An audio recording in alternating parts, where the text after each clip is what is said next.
This is my RNA for February 23rd readings. We had 4 readings for this one. We had past, present.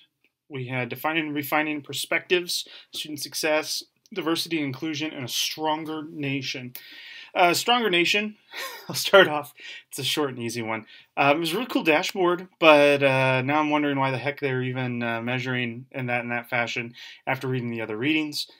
So there's that comment there. I'm trying to make these videos slightly shorter. I've noticed that I'm going like long-winded, and I also realize you have to watch all of these, Dr. Latz. So since you have to watch all of these, I figured you don't want to waste 2 hours of your time listening to me ramble about my reflections. So I'll try to make them slightly shorter for you.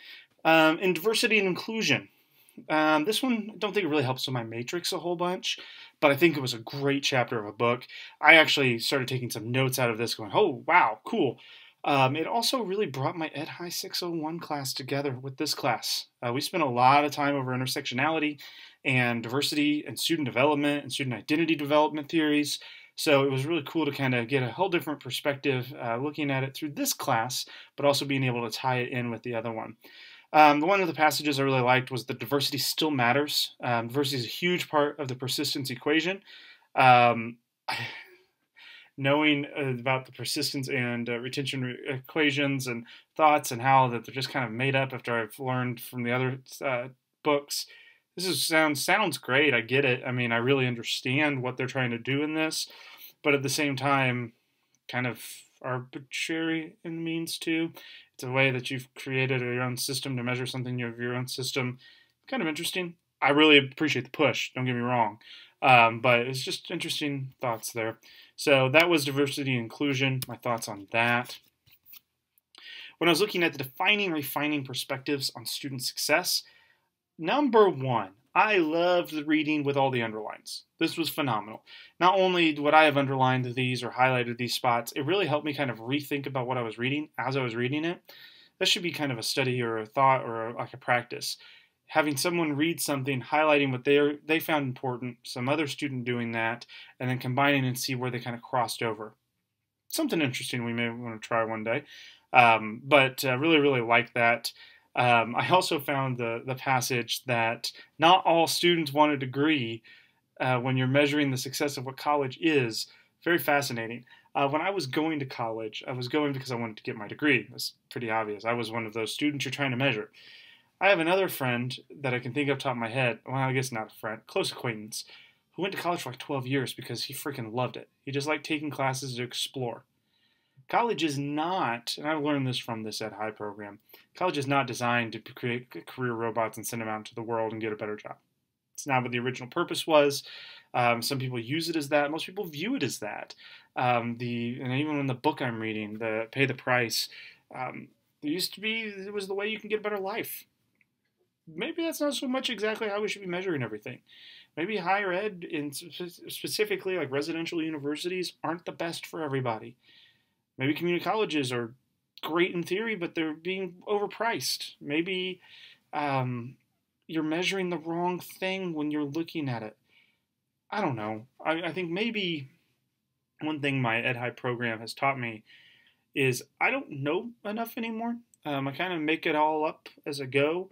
And I know when I don't know something, and I know that somebody out there could be thinking through something crazy. I don't understand why we actually measure and looking at student success in this fashion.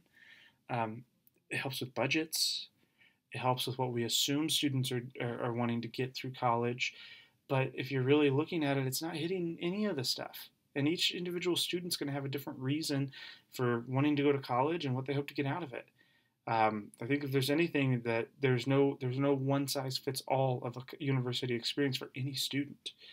Another thing that stuck out to me was institutions are held accountable for retention and degree completion outcomes over which they have some influence but very little control. Amen. I mean, I sit in my class and I can think of students who tell me reasons they can't complete an assignment, and a lot of it has nothing if I'm a good faculty member or not. Some of it's life, some of it's death, some of it's situations they never thought of, some of it's money related. It's insane. I mean, you never can think. I never know when I open up my inbox what I'm going to see or what story I'm going to be told when I'm in class. about why a student's not doing well in classes. Never understand why a student drops out. But should that be measured in that fashion? I mean, if a student drops out and it's the best path for them, what difference does it make? Yeah, I'm becoming that crazy one who is not looking at the bottom line, as my typical business friends would be doing. Instead, I'm looking at, okay, what's the best? I almost feel like I'm going into that touchy-feely side of life, which is not my typical strong suit.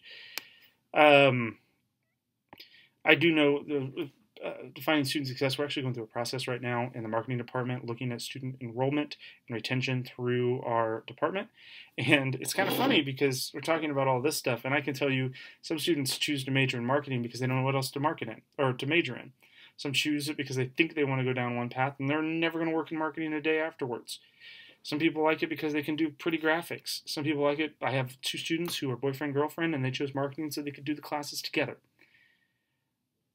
I don't know why everybody does what they do, but it's not going to be easily measured. I can't explain everything. And the craziness of what the email and the meeting we're going to have related to this data, it's insane. I mean, I keep saying the word insane, but measuring all this stuff is really confusing.